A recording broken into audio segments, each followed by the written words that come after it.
ತಮಿಳುನಾಡಿನ ಒಬ್ಬ ವ್ಯಕ್ತಿ ಮದುವೆಯಾಗಿ ತನ್ನ ಹೆಂಡತಿ ಜೊತೆ ಸುಖವಾಗಿ ಸಂಸಾರ ನಡೆಸ್ತಿದ್ದ. ಒಂದು ದಿನ ಆ ವ್ಯಕ್ತಿ ವಾಸ ಮಾಡ್ತಿದ್ದ ಪಕ್ಕದ ಮನೆಗೆ ಗಂಡನನ್ನ ಬಿಟ್ಟಿದ್ದ ಒಬ್ಬ ಮಹಿಳೆ ಬಾಡಿಗೆಗೆ ಅಂತ ಬಂದಿದ್ಲು. ಅವಳಿಗೆ ಗಂಡನಿಲ್ಲದ ವಿಚಾರವನ್ನ ತಿಳ್ಕೊಂಡ ಆ ವ್ಯಕ್ತಿ ಅವಳನ್ನ ಏನಾದ್ರೂ ಮಾಡಿ ನನ್ನ ಸ್ವಂತ ಮಾಡ್ಕೋಬೇಕು ಅಂತ ಪ್ಲಾನ್ ಹಾಕಿದ್ದ. ಅಲ್ಲದೆ ಹೆಂಡತಿ ಬಳಿ ಹೋಗಿ ನನಗೆ ಪಕ್ಕದ ಮನೆಯವಳ ಮೇಲೆ ಮನಸ್ಸಾಗಿದೆ, ಅವಳು ಮತ್ತೆ ಅವಳ ಮಗಳು ನನ್ನ ಸ್ವಂತ ಆಗ್ಬೇಕು ಅಂತ ತನ್ನ ಆಸೆಯನ್ನ ಸ್ವಂತ ಹೆಂಡತಿಗೆ ಹೇಳಿದ್ದ. ಗಂಡನ ಮಾತನ್ನ ಕೇಳಿ ಚಪ್ಪಲಿಯಲ್ಲಿ ಹಾಕ್ಬೇಕಿದ್ದ ಹೆಂಡತಿ ಮಾಡಿದ್ದು ಮಾತ್ರ ಘನಕಾರ್ಯ. ಅಷ್ಟಕ್ಕೂ ಈ ಕ್ರಿಮಿನಲ್ ಗಂಡ ಹೆಂಡತಿ ಏನು ಮಾಡಿದ್ರು ಅಂತ ಈ ವಿಡಿಯೋದಲ್ಲಿ ಹೇಳ್ತೀನಿ ನೋಡಿ. ಈ ಫೋಟೋದಲ್ಲಿರೋ ವ್ಯಕ್ತಿಯ ಹೆಸರು ಭಾಸ್ಕರನ್. ತಮಿಳುನಾಡಿನ ವೇಲೂರು ಜಿಲ್ಲೆ ರಾಣಿಪೇಟೆಯಲ್ಲಿ ವಾಸವಾಗಿದ್ದ. ಇವನಿಗೆ ದುರ್ಗಾ ಅನ್ನೋ ಮಹಿಳೆ ಜೊತೆ ಮದುವೆಯಾಗಿತ್ತು. ಮದುವೆ ಆದಾಗಿನಿಂದ ದಂಪತಿ ತುಂಬಾನೇ ಅನ್ಯೋನ್ಯವಾಗಿದ್ರು. ಯಾವುದೇ ಗಲಾಟೆಗಳು ಇವರ ಮಧ್ಯೆ ಇರಲಿಲ್ಲ.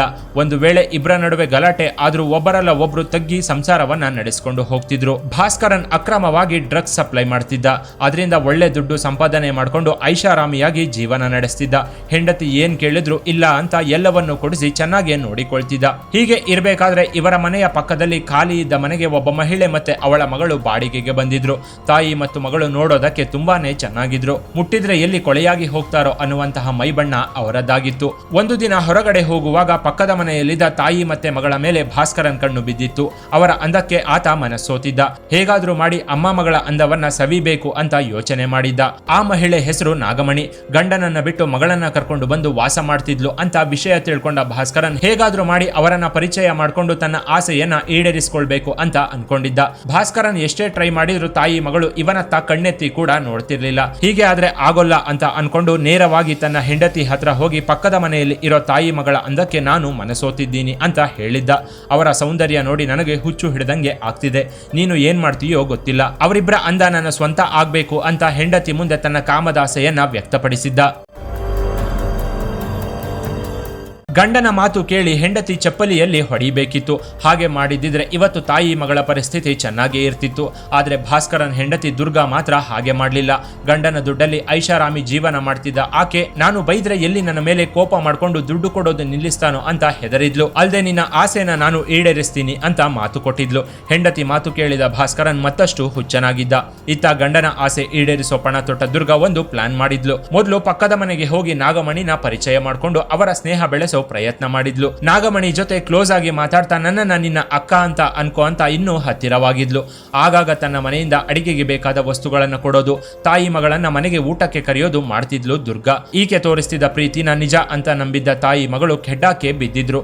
ಇಬ್ರು ನಾನಾಕಿದ ಗಾಳಕ್ಕೆ ಸಿಕ್ಕಿದ್ದಾರೆ ಅನ್ಕೊಂಡ ದುರ್ಗಾ ಒಂದು ದಿನ ನಾಗಮಣಿ ಮನೆಗೆ ಹೋಗಿದ್ಲು. ನನ್ನ ಗಂಡ ಕೆಲಸದ ಮೇಲೆ ಬೇರೆ ಊರಿಗೆ ಹೋಗಿದ್ದಾನೆ, ಅವನು ಬರೋದು ನಾಳೆಯಾಗುತ್ತೆ, ಮನೆಯಲ್ಲಿ ಒಬ್ಳೆ ಮಲ್ಗೋಕೆ ಭಯವಾಗುತ್ತೆ, ಅದಕ್ಕೆ ನಾನು ನಿಮ್ಮ ಮನೆಯಲ್ಲಿ ಮಲ್ಕೋತೀನಿ ಅಂತ ಅಂದಿದ್ಲು.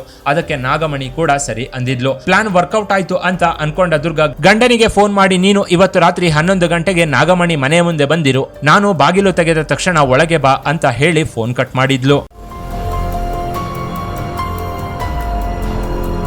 ರಾತ್ರಿ 8 ಗಂಟೆಗೆ ನಾಗಮಣಿ ಮನೆಗೆ ಹೋದ ದುರ್ಗಾ ನಾನು ನಿಮ್ಮ ಅಮ್ಮ ಒಂದು ರೂಮಲ್ಲಿ ಮಲ್ಕೋತೀವಿ, ನೀನು ಇನ್ನೊಂದು ರೂಮಲ್ಲಿ ಮಲ್ಕೋ ಅಂತ ನಾಗಮಣಿ ಮಗಳಿಗೆ ಹೇಳಿದ್ಲು. ಆ ಹುಡುಗಿ ಸರಿ ಅಂತ ಬೇರೆ ರೂಮಲ್ಲಿ ಹೋಗಿ ಮಲಗಿದ್ಲು. ಮನೆಯ ಮೇನ್ ಡೋರ್ ಹಾಕಿ ದುರ್ಗಾ ಮತ್ತೆ ನಾಗಮಣಿ ಇಬ್ರು ಒಂದು ರೂಮ್ಗೆ ಹೋಗಿ ಮಲ್ಕೊಂಡಿದ್ರು. ಸರಿಯಾಗಿ ರಾತ್ರಿ 11 ಗಂಟೆಗೆ ಎದ್ದ ದುರ್ಗಾ ನಾಗಮಣಿ ನಿದ್ದೆ ಮಾಡ್ತಿರೋದನ್ನ ಕನ್ಫರ್ಮ್ ಮಾಡ್ಕೊಂಡು ಹೋಗಿ ಮನೆಯ ಬಾಗಿಲು ತೆಗೆದಿದ್ಲು. ಮೊದಲೇ ಪ್ಲಾನ್ ಮಾಡಿದಂತೆ ಆಗ್ಲೇ ಅಲ್ಲಿಗೆ ಬಂದಿದ್ದ ಗಂಡನನ್ನ ಮನೆ ಒಳಕ್ಕೆ ಕರೆದಿದ್ಲು. ಈ ರೂಮಲ್ಲಿ ನಾಗಮಣಿ, ಆ ರೂಮಲ್ಲಿ ಅವಳ ಮಗಳಿದ್ದಾಳೆ, ನೀನು ಮೊದಲು ಯಾರ ರೂಮ್ಗೆ ಹೋಗ್ತೀಯಾ ಅಂತ ಗಂಡ ಆಪ್ಷನ್ ಕೊಟ್ಟಿದ್ಲು. ಭಾಸ್ಕರ ನಾನು ಮೊದಲು ನಾಗಮಣಿ ರೂಮ್ಗೆ ಹೋಗ್ತೀನಿ ಅಂತ ಹೇಳಿ ಅವಳ ರೂಮ್ಗೆ ಹೋಗಿದ್ದ. ಹೊರಗಿನಿಂದ ರೂಮ್ ಬಾಗಿಲು ಹಾಕಿದ ದುರ್ಗಾ ಕಾವಲಿಗೆ ನಿಂತಿದ್ಲು. ಅರ್ಧ ಗಂಟೆ ಆದ್ಮೇಲೆ ಕೆಲಸ ಆಯ್ತು ಅಂತ ಭಾಸ್ಕರನ್ ಬಾಗಿಲು ತಟ್ಟಿದ್ದ. ಕೂಡ್ಲೆ ರೂಮ್ ಬಾಗಿಲು ತೆಗೆದು ಗಂಡನನ್ನ ಹೊರಕ್ಕೆ ಕರ್ಕೊಂಡು ನಾಗಮಣಿ ಆಚೆ ಬರ್ದಂಗೆ ಮತ್ತೆ ರೂಮ್ ಬಾಗಿಲು ಹಾಕಿದ್ಲು. ದುರ್ಗಾ ಅಲ್ಲಿಂದ ಗಂಡನನ್ನ ನಾಗಮಣಿ ಮಗಳ ರೂಮಿಗೆ ಕಳಿಸಿ ಮತ್ತೆ ಹೊರಗಿನಿಂದ ಬೋಲ್ಟ್ ಹಾಕಿ ಬಾಗಿಲ ಆಚೆ ನಿಂತು ಕಾವಲು ಕಾಯ್ತಿದ್ಲು. ಕಿರುಚಿಕೊಂಡ್ರೆ ಎಲ್ಲಿ ಮರ್ಯಾದೆ ಹೋಗುತ್ತೋ ಅಂತ ಅಮ್ಮ ಮಗಳಿಬ್ರು ಭಾಸ್ಕರನ್ ಕಾಮಕ್ಕೆ ಬಲಿಯಾಗಿ ಹೋದ್ರು. ಮತ್ತೆ ಅರ್ಧ ಗಂಟೆ ನಂತರ ತನ್ನ ಕೆಲಸ ಮುಗೀತು ಅಂತ ಗಂಡ ಹೊರಗೆ ಬಂದಿದ್ದ. ಲೇಟರ್ ಗಂಡ ಹೆಂಡತಿ ಇಬ್ರು 2 ರೂಮಿನ ಬಾಗಿಲನ್ನ ಓಪನ್ ಮಾಡಿ ರಾತ್ರಿನೇ ಅವರ ಮನೆಗೆ ಹೋಗಿ ಸೇರ್ಕೊಂಡಿದ್ರು. ಭಾಸ್ಕರನ್ ತಾಯಿ ಮಗಳು ಇಬ್ಬರ ರೂಮ್ಗೆ ಹೋದಾಗ ಅವರು ನಿದ್ದೆ ಮಾಡ್ತಿದ್ರು. ಇದೇ ಸರಿಯಾದ ಟೈಮ್ ಅನ್ಕೊಂಡು ಕ್ಯಾಮೆರಾ ಆನ್ ಮಾಡಿದ್ದ ಭಾಸ್ಕರನ್ ಅವರಿಬ್ಬರ ಜೊತೆ ನಡೆಸಿದ ಶೃಂಗಾರದ ವಿಡಿಯೋವನ್ನ ರೆಕಾರ್ಡ್ ಮಾಡ್ಕೊಂಡಿದ್ದ. ರೂಮ್ ಬಾಗಿಲು ತೆಗೆದು ಮನೆಗೆ ಹೋದ ಗಂಡ ಹೆಂಡತಿಯ ಪ್ಲಾನ್ ಏನಾಗಿತ್ತು ಅಂತ ನಾಗಮಣಿಗೆ ಆಗ ಅರ್ಥವಾಗಿತ್ತು. ಅವತ್ತಿನಿಂದ ನಾಗಮಣಿ ದುರ್ಗಾಳ ಮುಖವನ್ನು ನೋಡೋದಿಲ್ಲ. ಪಕ್ಕದ ಮನೆಯತ್ತ ತಮ್ಮ ಕಣ್ಣೆತ್ತಿ ಕೂಡ ನೋಡ್ತಿರ್ಲಿಲ್ಲ. ಯಾರ ಹತ್ರನಾದ್ರೂ ಈ ವಿಷಯ ಹೇಳಿದ್ರೆ ನಮ್ಮ ಮರ್ಯಾದೆನೆ ಹೋಗುತ್ತೆ, ಅಲ್ಲದೆ ಮಗಳಿಗೆ ಮದುವೆ ಕೂಡ ಆಗೋದಿಲ್ಲ ಅಂತ ಸಂತ್ರಸ್ತ ಅಮ್ಮ ಮಗಳಿಬ್ರು ಸೈಲೆಂಟ್ ಆಗಿದ್ರು. ಘಟನೆ ನಡೆದ 2 ದಿನ ಆದ್ಮೇಲೆ ನಾಗಮಣಿ ಫೋನ್ಗೆ ಒಂದು ವಿಡಿಯೋ ಬಂದಿತ್ತು. ಅದು ನಾಗಮಣಿ ಜೊತೆ ಭಾಸ್ಕರನ್ ನಡೆಸಿದ ಶೃಂಗಾರದ ವಿಡಿಯೋವಾಗಿತ್ತು. ವಿಡಿಯೋ ನೋಡಿದ ತಕ್ಷಣ ನಾಗಮಣಿ ಶಾಕ್ ಆಗಿದ್ಲು. ಅಷ್ಟರಲ್ಲಿ ಇನ್ನೊಂದು ವಿಡಿಯೋ ಕೂಡ ಬಂದಿತ್ತು. ಅದರಲ್ಲಿ ತನ್ನ ಮಗಳು ಬೆತ್ತಲಾಗಿರೋದನ್ನ ನೋಡಿ ನಾಗಮಣಿ ಮತ್ತೆ ಶಾಕ್ ಆಗಿದ್ಲು. ಏನು ಮಾಡೋದು ಅಂತ ಗೊತ್ತಾಗದೆ ಕೂತಲ್ಲೇ ಕುಸಿದು ಹೋಗಿದ್ಲು ನಾಗಮಣಿ.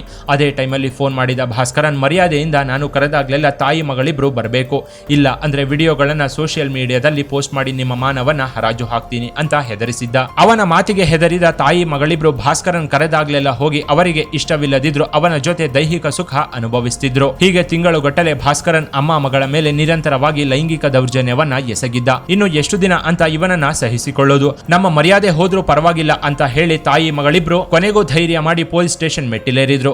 ಭಾಸ್ಕರನ್ ಅನ್ನೋ ವ್ಯಕ್ತಿ ನಮ್ಮ ಮೇಲೆ ಬಲಾತ್ಕಾರ ಮಾಡಿದ್ದಾನೆ, ಆ ವಿಡಿಯೋ ಇಟ್ಕೊಂಡು ನಮ್ಮನ್ನ ಬ್ಲಾಕ್ ಮೇಲ್ ಮಾಡಿ ಈಗಲೂ ಕೂಡ ನಮ್ಮನ್ನ ದೈಹಿಕವಾಗಿ ಬಳಸಿಕೊಳ್ತಿದ್ದಾನೆ ಅಂತ ಅಮ್ಮ ಮಗಳಿಬ್ರು ಪೊಲೀಸರ ಮುಂದೆ ಹೇಳಿದ್ರು. ಅಲ್ಲದೆ ಅವನ ಹೆಂಡತಿನೇ ಎಲ್ಲ ಪ್ಲಾನ್ ಮಾಡಿ ನಮ್ಮನ್ನ ಮೋಸ ಮಾಡಿದ್ಲು ಅಂತ ಕಂಪ್ಲೇಂಟ್ ಕೂಡ ಕೊಟ್ಟಿದ್ರು. ಕೇಸ್ ದಾಖಲಿಸಿಕೊಂಡ ಪೊಲೀಸರು ಭಾಸ್ಕರನ್ ಮತ್ತೆ ಅವನ ಹೆಂಡತಿ ದುರ್ಗಾಳನ್ನ ವಶಕ್ಕೆ ಪಡೆದುಕೊಂಡಿದ್ರು. ನಾಗಮಣಿ ಹೇಳ್ತಿರೋದು ನಿಜಾನ ಅಂತ ಅವರದೇ ಸ್ಟೈಲಲ್ಲಿ ವಿಚಾರಣೆ ಮಾಡಿದಾಗ ಗಂಡ ಹೆಂಡತಿ ಇಬ್ರು ತಮ್ಮ ತಪ್ಪನ್ನ ಒಪ್ಪಿಕೊಂಡಿದ್ರು. ಇದನ್ನ ಕೇಳಿದ ಪೊಲೀಸರು, ನೀನೊಬ್ಬ ಗಂಡಸ, ಬೇರೆ ಹೆಣ್ಣಿನ ಮುಂದೆ ನಿನ್ನ ಗಂಡಸ್ತನ ತೋರ್ಸೋಕೆ ಹೋಗಿದ್ದೆಯಲ್ವಾ, ನಿನಗೆ ಗಂಡಸ್ತನನೇ ಇಲ್ದಂಗೆ ಮಾಡ್ತೀವಿ ಅಂತ ಪೊಲೀಸ್ ಟ್ರೀಟ್ಮೆಂಟ್ ಕೊಟ್ಟಿದ್ರು. ಇನ್ನು ದುರ್ಗಾಗೂ ಕೂಡ ಬೆಂಡೆತ್ತಿದ್ದ ಪೊಲೀಸರು, ನೀನೊಬ್ಳು ಹೆಂಡತಿಯಾಗಿ ನಿನ್ನ ಗಂಡನನ್ನ ಬೇರೆ ಹೆಂಗಸಿನ ಜೊತೆ ಮಲ್ಗೋಕೆ ಬಿಟ್ಟು ಅವರ ಜೀವನದ ಜೊತೆ ಆಟವಾಡ್ತೀಯ ಅಂತ ಬೈದು ಇಬ್ರನ್ನ ಸರಿಯಾಗಿ ರುಬ್ಬಿದ್ರು. ಇವರೇ ತಮ್ಮ ತಪ್ಪನ್ನ ಒಪ್ಪಿಕೊಂಡ ಕಾರಣ ಗಂಡ ಹೆಂಡತಿ ಇಬ್ಬರನ್ನು ಪೊಲೀಸರು ಜೈಲಿಗೆ ಕಳಿಸಿದ್ರು. ಕೊನೆಗೂ ಇವರಿಬ್ಬರಿಂದ ಅಮ್ಮ ಮಗಳ ಜೀವನ ಹಾಳಾಗಿದ್ದು ಮಾತ್ರ ದುರಂತ.